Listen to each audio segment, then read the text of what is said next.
Chapter 17. After the shower, nothing seemed to matter as much to me. I knew it was a game to the Nazis. Kill us, don't kill us.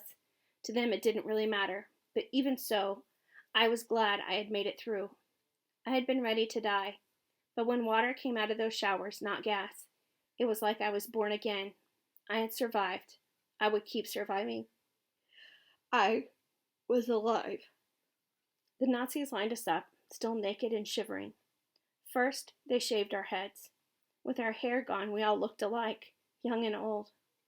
Next, they marched us to a different room, where soldiers waited at tables with what looked like big, oversized pencils with wires attached to them.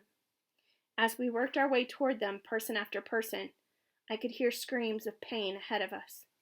I had no idea what they were doing to us, but they weren't killing us. That was all that mattered, I told myself. I could handle pain. By the time I got to the head of the line, I understood what was happening. We were being tattooed.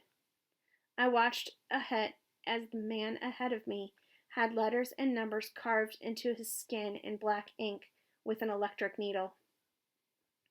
When it was my turn, the Nazi with the tattoo pencil grabbed my arm and started to write.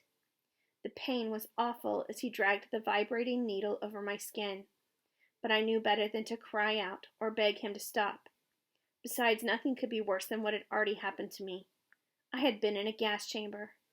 I had looked up into the shower head and waited for death to come, and it had passed me by. I was alive. A tattoo was nothing to me. Not in that moment. B-3087. That's what the Nazis carved into my skin. B for Birkenau. 3087 for my prison number. That was the mark they put on me, a mark I would have for as long as I lived. B-3087. That's who I was to them.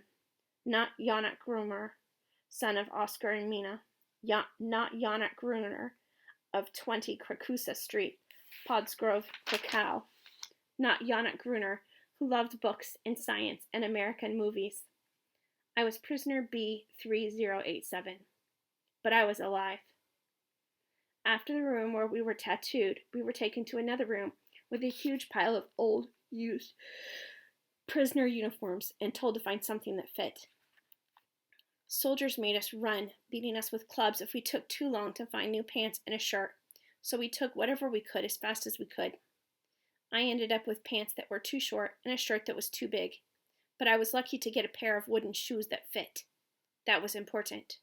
Shoes were everything in the camps. I moved fast, and I wasn't beaten. I could play the game as well as anybody. I had made it this far, hadn't I? I was alive. When we were showered and tattooed and dressed again, we were taken to our new barracks. They were worse than any barracks I'd seen yet. The ground at Birkenau was like a swamp, wet and thick with mud, and there were no floors in the barracks.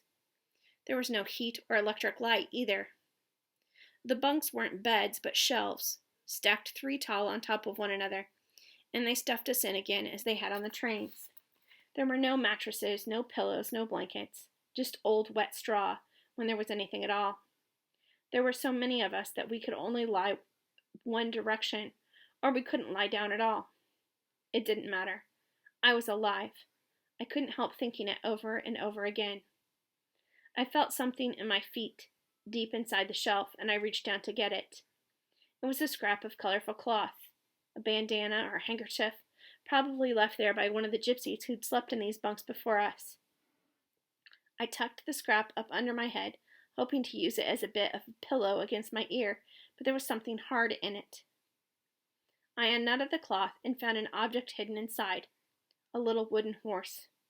It was a simple children's toy, a rough carving that just hinted at 4 legs and a head, but it was smooth and dark like it had been played with.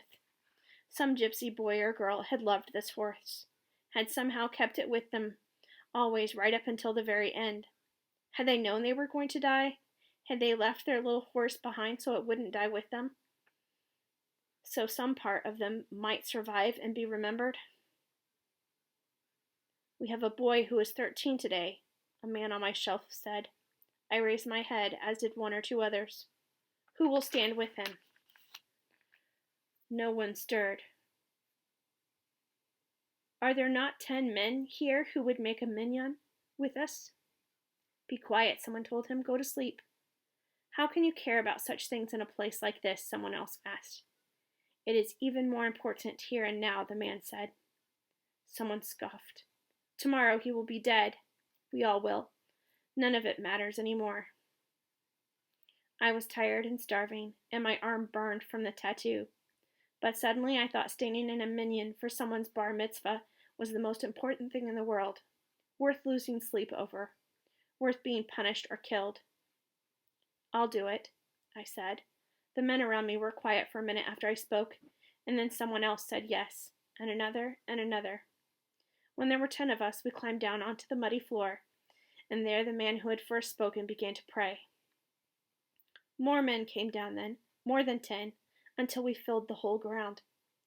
The boy looked so young, but I knew I could only be 1 or 2 years older than he was. With a start, I realized I'd probably miss my own birthday. I was 15 now, maybe even 16. It was winter, but I had no idea what month it was, let alone what day. I had been in concentration camps for more than 2 years. I looked at the boy and remembered my own hasty bar mitzvah in Krakow. I had been so young then, a lifetime ago. The ceremony was fast, so we wouldn't be caught. When it was all over, the men all whispered Mazel Tov and went back to their shelves. I went up to the boy and pressed the wooden horse into his hands, the only present I could give him. The boy looked at me with big round eyes. Had I ever been so young? We are alive, I told him. We are alive, and that is all that matters. We cannot let them tear us from the pages of the world. I said it as much for me as for him. I said it in memory of Uncle Moshe and my mother and father and my aunts and other uncles and cousins. The Nazis had put me in a gas chamber. I had thought I was dead, but I was alive. I was a new man that day, just like the bar mitzvah boy. I was a new man, and I was going to survive.